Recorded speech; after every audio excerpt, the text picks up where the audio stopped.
You're listening to the Talking Headways Podcast Network. This is Talking Headways, a weekly podcast about sustainable transportation and urban design. I'm Jeff Wood. This is the netherweek between Christmas and New Year's, but we've got a great show for you from the podcast Transit Unplugged. In this specific episode, Paul Comfort interviews WMATA General Manager Randy Clarke. Stay with us. Well, Paul Comfort, welcome to the show. We're having you on as a special. Happy holidays and Merry Christmas to you. Thank you. Great to be with you, Jeff. Well, thanks for being here. Well, so we're going to have a show swap, which one of our shows is going to go on your feed and your show is going to go on our feed. And I'm really excited about this because we're sharing a show with a guest that actually I wish that I had on at some point, but you had them on first, which is really great. But tell us about your podcast generally, because I want folks to listen to the show and enjoy it so much that they go and get your show continuously ever after. Thanks, brother. Transit Unplugged is a podcast that comes out every week on Wednesdays. It's about a half hour, and it's an interview show. And basically, I interview executives of transit agencies around the world. I happen to work for a company called Modaxo, which is a big worldwide software company. And so they sponsor it, and they have contacts all over the world because they do software, in Singapore and London and here and there. So I've been able to kind of expand my background. I was a CEO of an agency, MTA in Baltimore, so I knew some people, but this experience has given us a worldwide exposure. So we go all over the world and we do a half-hour interview and we talk about what are the trends, what's happening, in their transit agency, what are the challenges, how have they, made decisions. We talk about career paths. So people who are interested in growing their career in public transportation can kind of see how someone else did it. It's fun. It's conversational. I always tell the CEO, look, it's just two CEOs talking. I'm just going to hit record button. So just talk to me like you would anybody. And we follow, Jeff, kind of a past, present, future format. So I asked them, tell me about your career, what you did, tell me what you're doing right now in your agency, and then what do you see coming? So that's it. And it's fun. We have small agencies, big agencies, and interesting topics. That's awesome. That's awesome. Well, tell us about this episode that we're about to listen to. This one is with Randy Clarke. Randy is CEO of WMATA, the Washington Metropolitan Area Transit Authority. When I used to work there as a contractor, we always said WMATA stood for We Meet and Talk a Lot, but that's not really what it stands for, because we would have meetings to prep for the meetings and all that stuff. I helped run their paratransit system for 5 years. But on this one, I went to Randy's new office. He's in a new, I think it's Platinum LEED certified building. It's super cool in Washington, D.C. I went there a couple months ago and met with him. Randy's an old friend of mine. He worked at APTA for a while after he worked at Boston MBTA, and then he went to Austin, Texas, and was just the young kind of bright leader they needed there and helped them pass a big multi-billion-dollar referendum to fund transit that now his COO gets to run. Dottie Watkins as CEO now is taking all that money and actually implementing things. But Randy's trying to do the same thing in Washington, D.C., our nation's capital. And of course, he's under a microscope. So we talk about that, They have a big rail system, a bus system. They're the fourth largest paratransit system or transit system in America. But they're always having money trouble because they don't have a dedicated funding source. It's crazy. A big transit system like this basically has to go hand in hand to Maryland, D.C., Virginia, and the federal government every year and say, can you help us out? And brother, can you spare a dime, as they used to say? But he needs more than that, a lot more than a dime. They've got a big fiscal cliff coming. And then the safety issues. We've all heard about them at WMATA over the years. He talks about how they're addressing them. And then the culture. What is he addressing in the culture of the agency? It's a massive agency. I think he's just the right leader, personally, at the right time for that agency in Washington, D.C. And he talks about what he's doing. I think it's a fascinating interview. That's why I picked it. It's one of the coolest and best interviews we've had, kind of addressing all kinds of topics. And it's a good forward-looking show into 2024 because he's got a lot of challenges he's got to address in the new year. And he tells you what he's going to do in this episode. Yeah. Well, I mean, they're under fire right now, and they've just announced some possible cuts. So hopefully they can avoid that. But I'm looking forward to having people listen to the show. Check it out. Keep on listening to the episode, and you'll get all that. And so, if folks want to go and listen to the other episodes of Transit Unplugged, where can they find it? Yep. So, like you, we're on most platforms. Most people listen on Apple and Spotify, but we also have our own platform, transitunplugged.com. And we also, Jeff, started a TV show last year. So, once a Oh, month, I go to a different city in the world every month. We film an episode, and it's public transit meets Anthony Bourdain. So, we do food, culture, fun of a city. And then, like we did a big show in Barcelona, right? We were there for the UITP show, and we covered, all the fun stuff that's in Barcelona. But then about half the show is about transit, all the modes, what they're doing, what their challenges are. And it's all like in a 20-minute episode, 15 to 20-minute episode. And it's every month on YouTube. And so it's Transit Unplugged TV and Transit Unplugged podcast. that's awesome. Well, Paul, thanks so much for sharing your episode and looking forward to doing some more work with you down the road. Thanks, man. Hey everyone. So, as we reach the end of 2023, I want to thank everybody for listening along with us every single week. We really do appreciate it. All the love and support is amazing. And hearing that this show helps you make connections in your personal and professional lives is really awesome. I hope folks get a little bit of a break at the end of the year and to recharge and get those batteries ready for next year. But in 2024, I hope everybody keeps up the great work in making your cities and the places where you live amazing. You all are doing such great work, and I really do appreciate it. So thanks for listening, thanks for supporting, and thanks for going out into your communities and doing everything that you can to make them better. We are here in your great new Platinum LEED certified building, man. Yeah, Paul, good seeing you. Welcome to Metro HQ, and happy to be with you today. So I remember I put up a picture on LinkedIn kind of prepping for this interview, and it was the one we took at a conference we were at, and you had just heard that you might be the CEO of this agency. So it was probably a year and a half ago. Yeah. Last time I saw you in person, had a chance to talk to you. Congratulations on 1 full year in the job. And Thanks. things are going amazing. Maybe the year, a little tighter, a little grayer, maybe I get, but fantastic experience, and really proud of being part of the Metro team, and really proud of what we've accomplished as an agency in the last year. Really, really delivered. So, really honored to have the job, and appreciate the opportunity the board has given me. Yeah. When you got it, I was like, you're the perfect guy. You're the perfect guy for this job. I worked here for 5 years helping run the paratransit system for MV a while ago. You bring the energy, the vision, and kind of the youthful vigor, which I think was needed right now. So it's great, man. Tell me something about the first year. Give us a wrap up, Yeah, well, listen, everyone in the industry is going through challenges. We probably had maybe the hardest headwinds of every organization in the country. We've had, like, the same as everyone, COVID recovery, big staffing issues. We've hired over 1,200 people in the last year. Wow. To get our kind of staffing numbers back. Everyone's dealing with ridership. Everyone was dealing with some type of funding. We probably get into that in more detail. Ours is catastrophic. I don't want to hold that. Probably a lot of other agencies almost be happy that it's not that bad. We also had a vehicle fleet issue on our rail fleet, our 7Ks, that we basically had half of the fleet grounded, that we had to get back into service and safely get a procedure done to get those back. We just avoided the federal government shutdown. Today's Monday, so so that's a unique thing that happens here. Everything that kind of happens. We've got to be spinning 15 plates, huh? We've had an enormous amount of public safety issues as a region this year, so around the country, but here, DC's area is pretty bad in the last year. We had some really close to home incidents that have hit us there. So a lot of things piled up, but I will tell you, if you told me where we would be as an agency a little over a year later, I would have taken that deal 10 out of 10 every time. So we are delivering the most rail service in the history of the agency right now. The most rail service. Yeah. Okay. Reliability is higher than it's been in years on rail, bus, and like elevator escalators. Climb has gone down the last 4 months, still higher than we want it, but it's going in the right direction finally. Ridership is basically almost doubled in a year. Still down to where you want it to be, but it's coming back, and it's come back pretty strong. Last week was our highest ridership week since the pandemic. We can talk probably deeper on that if you want.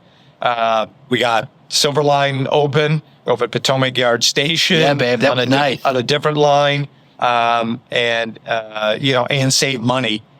Saved about $100 million out of our budget. So you put all that together. I had heard that one, last one. Yeah, well, that's how we managed the place pretty well last year. That's and good. saved about $95 million. So you put all that together. Yeah, I'd give that an A. That's a I try not to get rated, but I do. Like, my big thing is I wake up and go to bed. I kind of only live this thing, right? I'm all in on transit. My wife lets me be that way. But I just sit back and sometimes pinch myself and say, this team is really, really gelled and delivered.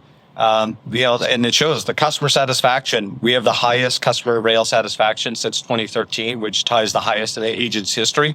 That's so awesome. We'll still have some days here and there. Yeah. We still got lots of things to improve and work on. But I think it's undeniable where the agency is right now is in a pretty good shape, and customers seem to be responding well to that. So, we got to keep the money alive to keep all this going, which is a whole different ballgame. But I feel pretty good after 1 year. What surprised you the most coming from Cat Metro, where you were CEO down in Austin? I guess if there's a biggest surprise for me, I knew we were in the fishbowl here, but to the extent of that might have been even more than I realized. So like something that happens here is amplified or magnified at a level that would not be the same as if it happened somewhere else. Right. And that could be Boston, New York, Philly, You're Chicago. in the nation's capital. Yeah, man. and FTA and FRA ride our system, and GSB's on our system, members of Congress on our system. I get random text messages sometimes for little things from very high-ranking people. I bet you. But to me, that's so that most people look at that as the challenge or negative. I look at it as kind of a positive because it makes us perform at a higher level, and I do believe that we run the best system in the country. I know some listeners will be woo, and I don't mean that in a cocky way or way. I just the system itself was designed to be at a high level. If you can't do the bread and butter well, then nothing really matters at the end of the day. And so the customer experience is bread and butter. They love the futuristic stuff or even the advanced and stuff, but they want this stuff to this today to work well. And that's where the team is probably the most laser focused. How does the stuff we have work really well for them every day? Let's talk about that. Dig in a little bit. You've added a lot more frequency to your system. Talk about how you're improving kind of the blocking and tackling, so to speak, since we're in football season. Yeah, there you go. Yeah. When you put it all together, frequency is ultimately what matters in transit, right? I mean, around the business, we do a lot of this stuff where we got beautiful colors on buses and trains and other, at the end of the day, people want service. That's what everyone wants. And the more frequency you have, the more people are induced to use it, and the ultimate better, connected community you're going to have. So we are running a lot of frequency. Like I said, the most trains in the history of the organization. We talk about bus in a second because we're doing a network redesign. But on the rail side, we really created an all day of week frequency network. Okay. So Metro historically, and I lived here once before, Metro was very, very rush hour centric. Yes. And I mean, great, just incredible. At one point, Red Line was like 3-minute frequency. Maybe even got that at 2.5 at one point. But very, very rush hour frequency, and then all right during other periods of the day. And I would say weekends, not as good. Those would be the words I would use. Like weekend frequency at maybe like 15 minutes on a lot of lines, maybe 12 on some. Now we're into pretty good rush hour frequency, not as high on certain segments as we used to be, but midday, evenings, and weekends are all much better. So ridership is actually not monolithic, as we all know. And I actually, I've said this kind of publicly, and some people shake their head. I think we're going to look back and say COVID was actually good for the transit industry long term. So I know people are like, what is it reduced the peak of the peak. Well, and it changed us from being monolithic, utility-driven on rush hour, and acting like a commuter had to look like me with a tie on the way to an office. Right. Everyone that goes deals with the economy is a commuter. So if you go and work at CBS and you get off at 9 p.m. at night, you are commuting. If you work at a museum in D.C. on Sunday, you are commuting. Yeah. Right? And everyone, therefore, is equal. So I think there's too much selling transit historically on congestion mitigation versus the larger his holistic impact to society. So if you look at our ridership, bus, we are above pre-pandemic on weekend. We are now equal to just above on weekend on rail. During the week, bus is about 90% recovered where we are right now. And quite frankly, if we had a little bit more service, we probably would pretty close to 100% because we're leaving people on the curb at certain, especially PM rush. We do not have enough bus on our biggest corridors to carry them all right now. And then on the rail side, we are definitely not where we want to be yet on weekday, but it's coming back. So last week and the week before, we've had our highest 8 a.m. and 5 p.m. 1 hour rushes. So directionally, we're going in the right way. We just got to keep delivering because you got that reliability built in. So, the challenge we're going to have is this fiscal thing coming up here. Yeah, let's talk about that. What's going on there? Yeah, so we projected a $750 million deficit.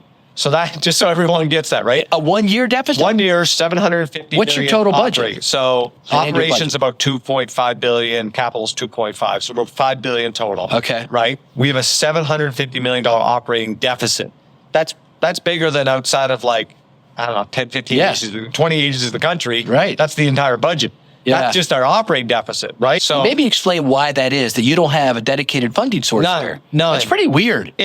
I know you can't say it, but I can say it. I can say it. It's Okay. clear. Yeah. Yeah. Now, people will say there's dedication to some of the funding streams, and they are correct. So some, depending on the jurisdiction, there is legal kind of framework about those sources go to fund transit, but they don't go to Metro. They go to Right. someone, to that person that gives it to Metro.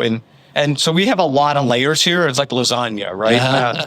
Virginia has Lasagna funding package. yeah, and governance and how it's all worked. Yeah. So there's a lot of appointments to the board from a funding jurisdiction versus the board. The board is fantastic, by the way. And one of our our board chair is getting NAPTA Board Member of the Year, Paul Schmidberg. So we have a great board, but it is politically very challenging, and it's been kind of set up this way since 1967. Yeah. And everyone kind of knows it's a challenge because Metro really has none of its own funding, and therefore doesn't have really good, like we don't have our own operating reserve. Doesn't make sense. Right. I'd like to get into multi-year budgeting. We can't do that. Right. Everything we do is have to go to a jurisdiction every year and say, here's what we'd like to do. Hand in hand. Unlike Texas, where there's a dedicated tax that you can kind of count on every year. For sure, or LA or Atlanta. So if you went down to Atlanta right now, they don't have the same crisis that we have because they can have more predictability and then manage workforce development, manage capital, manage operating based on that.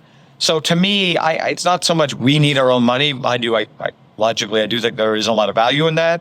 But I think it's the predictability part. Yeah. That's the word that matters most. And right now, we don't have good predictability line of sight on what the funding is.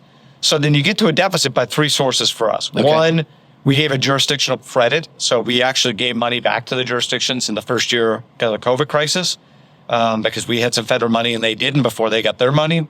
And then that wasn't kind of refunded. So that caused a little bit of a problem. Two, we ran out of a massive amount. We were BAR, New York, were such fair recovery-based system. Yeah, big. So we lost all of that for multiple years straight. Okay. And as it's coming back, we have one employer in this region. Our largest employer is the federal government. And we have a lot of people that don't seem to want to return to an office environment. Oh, yeah, right. Despite some pushes from the most powerful person in the world. So those trips used to be funded by Smart Trips, so federal benefit. And therefore, that made up a lot of revenue for us as well. And then obviously inflation just crushed us, especially our collective bargaining agreement it had cost of living adjustments. So the last couple of years, a lot of our frontline staff specifically got really significant increases. And that, by the way, good for them. That's what the contract was. But you put those three things together, enormous pressure. So your other three areas of funding, you went through all of them. So where are you at now? Let's project. Okay, we're in September of. Actually, we're in October. Sorry. Yeah. We're in October of 2023. What's going to happen next for your budget and all that? Yeah, it's a rough challenge. So I'm going to do general manager's proposed budget to the board and the public in December. Okay. We do have some savings from last year. That'll take it down a little bit.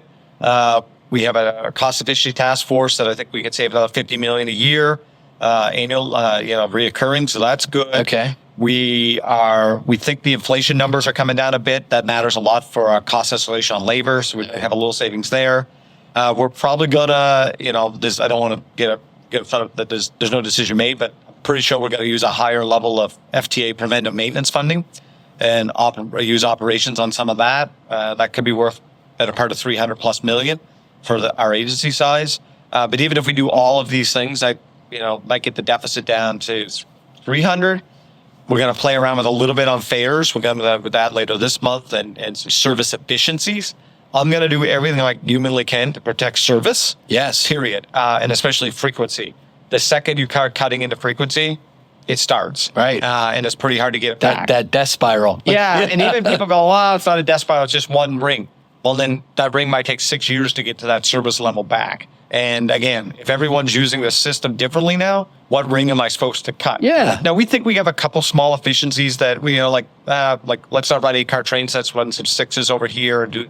but those are, you know, 5, 10, 15 Yeah. kind of $1 million things. Around the edge. But yeah, so we're going to have 2 budgets proposed. We need a legislative cap in Maryland and Virginia. So further complication, Virginia and Maryland have a law that says their funding to us can't grow by more than 3% base a year. Really? Yep. So now they have to legally change those laws in both states to give us the money. Their legislative cycles start in January. So Right. the earliest we'd even know if that's done would probably be the end of March into April. Yep. I'm already told publicly that we'll probably have to do a hiring freeze starting in January and potential layoff notices in January. So all the good work that we've kind of pulled off in the last year, we could get into a pretty bad divot on that and then start degrading service just as spring is our busiest time here. We expect back up to at least 500,000 on rail. So just as we're really starting to kick again, we might have to start cutting trips and laying people off. So yeah, we got a big challenge in front of us. And then the capital program, if we use that operating kind of preventive maintenance money, it kind of impacts the capital program and drags that in earlier. So we're looking at the capital program only having 2 or 3 years left to do a lot of our big additional projects. So this will impact our new trains, zero emission program, some other things like that. So yeah, at the end of the day, we're going to keep delivering. We got to keep working on efficiencies. Every single piece that we can modernize here. That's my biggest effort. I'm into modernization, right? Yeah. And modernization is not just IT stuff, although there's a big part of that. It's modernizing the organization to be as cost efficient as possible. I want to get to driverless trains. That's not anti-union. I have a great relationship with the union. But listen, this has been done all over the world. We're late to the game in America, and we're the system that's perfectly set up to do so. And you had fare box evasion, right? Oh. You have a lot of fare evasion, like 40 million or something? Yeah, I estimated probably go 40 million. Yeah. So That's big fare time. evasion, I won't lie to you, last summer I was like, what is going on? Yeah. Like, this used to be a pretty rules-based place, and it just kind of, COVID got out of control for all over America. And listen, let's just be frank. There's a group of people in society that just turned into jerks. COVID just ripped the Band-Aid off of civility and hopefully get that Band-Aid back on. Yeah. And fare evasion. So, and I want to separate a policy discussion about fares versus enforcement. Yes. So, if you have a policy discussion and an agency or a region, jurisdictions, whatever, make a decision that, hey, we want to go fare free or some other, great. That's a mature policy discussion. And then you set up your system for that. That's different than we have rules and no one wants to follow them. Right. So until someone comes up with a policy framework that is different, my job is to enforce the rules we have. So what we did, and I'm proud of this, we set up a low-income fare program, first in the agency's history, a regional program. Oh, wow. So if you're on SNAP, you immediately get 50% discount on fares. We've already signed up, I think, better part of 5,000 people in the area. And the goal here is if you really need assistance, we're here to help you. Yeah. Everyone else, pay your fare. Right. And so we're going to enforce that. So citations up 500% so far this year. We also have reinforced all of our gates with this new kind of material. Now it looks clear, so people think it's like getting easy to get through. You can't get through it. It's really significant. You're not going to jump the turnstile. Yeah, that's right. So we've now done 10 stations, and we'll have them all done by next summer. But the first 10, including places where there's a ton of fare evasion and places where there wasn't much, because we want to test in different ways. Every station we're down between 70 and 90% reduction in fare evasion with the new gates. Really? Yep. So great. It worked. So police have been empowered to do their job. Gates have been put in to stop people. We're never going to be at zero, right? Right. And I'm not going to chase to zero. That's the wrong thing to chase. But we got it under pretty good conditions at this point. You mentioned earlier that you're going to a bus route reoptimization plan. Yeah. Can you talk to that for a minute? Yeah, better bus. So, you went through one link up in Baltimore. That's right. Yeah. That's kind of the model a lot of people have used. I did one at kind of Cap Metro with Dottie and the team. Turned out fantastic down there. Ridership increased, and we got better cost efficiency per mile per trip. We need to do that desperately here. Routes haven't really changed in like 40 years. Yep. And it's been kind of kicked around a lot. The team has done a fantastic job in the last. We took like a 3-year project, and I basically told the team we got about a year, and we got all the maps done. We got a lot of community engagement. Our challenge now is how do you implement something when we want to implement for next July 1st, but July 1st next year is our new budget year, and we have no idea how we're So how do you implement a new bus network at the same time you might lay people off?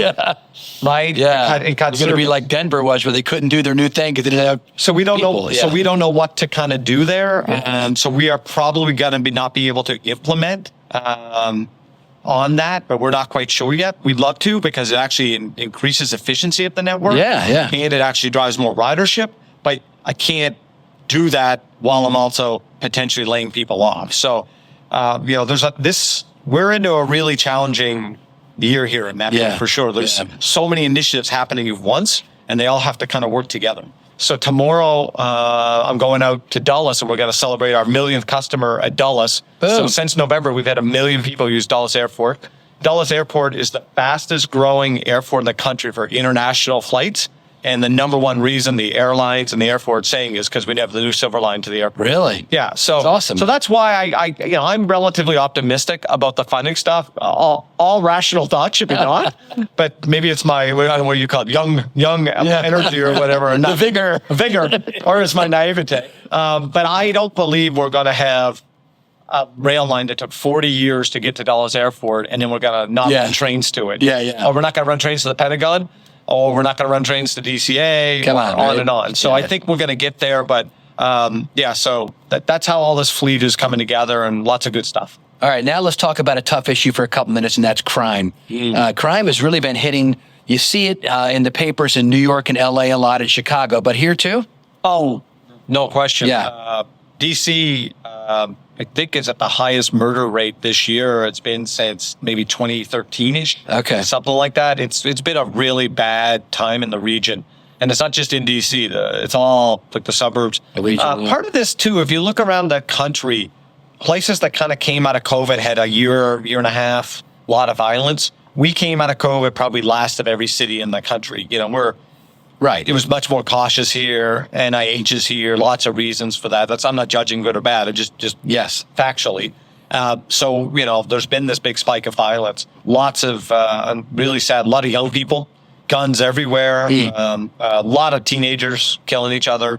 It's been real sad. Just this last week, we had another big batch of shootings. So I will tell you, on the transit system, we have had a challenging year. Crime is going down now the last 4 months.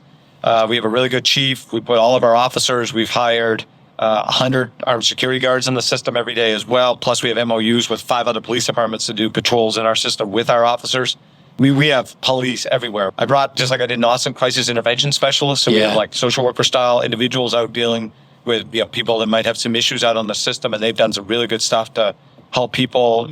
Whether people were thinking of suicide or other things, that has been good. We have over 30,000 video assets at the agency, and we're doing some interesting stuff. Doing AI, analyzing. And some other stuff we're working on there. That's good. But crime has been bad.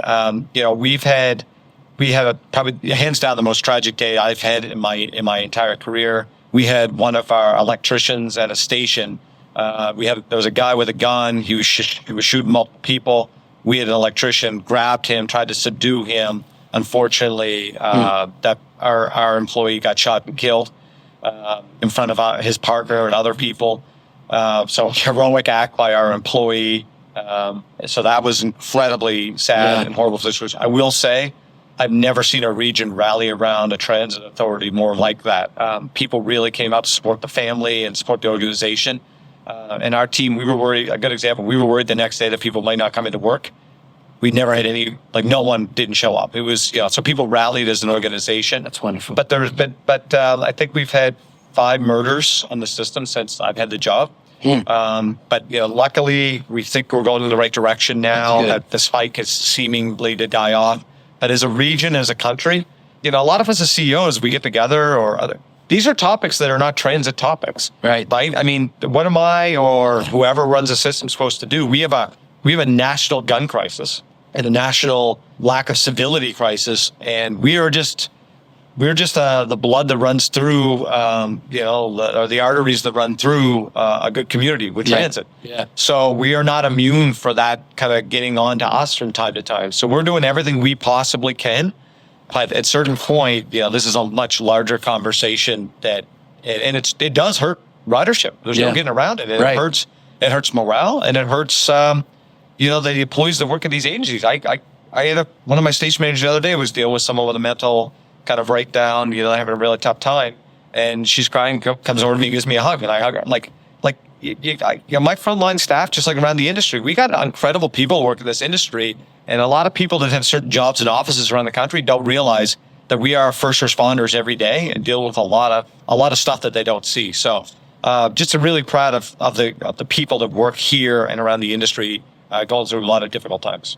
Thanks. Sounds like you're on the right path. All right. One more question. That's from Brett Spellbring, good friend of mine who used to run the radio shop in Baltimore at the MTA. Oh, really? I hired him there. Yeah. Oh. Now he's down in Texas working for a camera company. He says, what do you enjoy most in your day-to-day life in transit?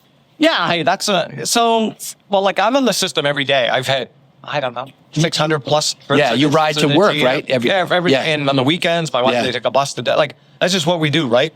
So I guess I'll give a thematic and then like a push for lack of better. So thematically, I really like when good policy is like making a place better.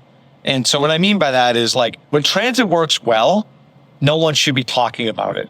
It's just this quiet thing in the background, right? Like we make tons of noise here at Metro. And like I told people, my job was to make Metro boring. And people are like, oh, that's funny, right? And I'm like, I'm serious, right? Like, because if it's well functioning, people are not, and that's the way it should be. People should be able to count on us and go about their life. And that means good policy, because then when it's working well, that leads to better housing policy, education policy, it leads to wellness, leads to a bunch of other things, right? So I just like what we do as an industry. I think I think what we do as an industry is as meaningful as almost anything there is in the public space, right? It's also why I would, I know you got a lot of listeners. I would say a transit CEO, a police chief, and a school superintendent, arguably the three hardest public sector jobs in America because they are so meaningful, those kind of three places. So that's on the thematic. On the personal, I just love getting stuff done. Like that's who I am. It's how I'm cut. My parents grew up as entrepreneurs, run a construction company. People in Austin that work with me, people in Boston, people in the industry, people here. I come in, some people joke like high energy, tornadic. That's who I am every single day. And so therefore to me, that's not tornadic, right? Tornadics come and go. I've been doing this way for like a long, long time. And I'm always hopefully going to be this way, which is I live on a sense of urgency every day. Now, urgency doesn't mean easily distracted away from prioritization and being strategic. Urgency means what we do really matters, and we got to be good at it, and we got to continue to move that needle. So I love getting things done. And the best pride I have is seeing other people that I work with really proud of them getting stuff done. Because to me, our leadership, management is like us getting in the room and laying things out. Leadership is about getting a group of people that can work together to get more done than they believe they could get done. And when that happens, you move the needle, or you move the threshold a little bit more and a little bit more, right? Because most people you ask, they're going to say, can you do X? They're going to say, I can do Y. And then once they prove they can do X, then they can do this and this and this and this. Momentum is really infectious when people are proud of what they do and work well together. So probably the best thing I feel about the last year is we have a team. We've done surveys that internally prove it. The pride of the organization has come back pretty significantly. And where people feel good about coming to work and about what they do, they're willing to work hard and they're willing to work collaboratively and really get stuff done. A good friend, Ray Mullaney. Oh, yeah. Right? So Ray's a friend of mine just like yours. He and I use this term all the time, and, I'll be the PG version of this. But like I always say, what I like to be surrounded with people are people that have gas, give a shit. And if you come in every day and do that, and if you make a mistake, that's okay. Because if you're making zero mistakes, you're not trying. Yeah. Right? So we need some risk tolerance in our industry. I think we've been too risk intolerant as an industry for a long time. So I really want to empower. I think my job is just that, to empower people to work together, try hard. And if you make a mistake, we guide you back and we'll just grow and learn from it instead of worrying about never making a mistake. So anyway, sorry, I don't know if that's the way you want to end that, but that is good. But to me, we're a great industry with great people. We got to get people fired up about what we're doing. Well, we can't wait to see what you're going to do next. Hey,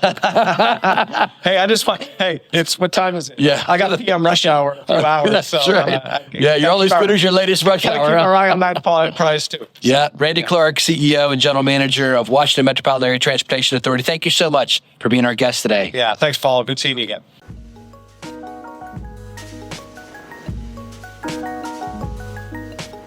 And thanks for joining us. The Talking Headways podcast is a project of the Overhead Wire and published first at Streetsblog USA.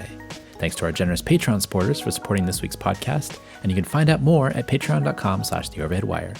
And sign up for our 17-year-old newsletter by visiting theoverheadwire.com. To get the show each week, follow along at your podcatcher of choice, including Spotify, SoundCloud, iHeartRadio, YouTube, TuneIn, Apple Podcasts, and many, many more. And if you can't find it there, you can always find its original home at usa.streetsblog.org. We'll see you next time at Talking Headways.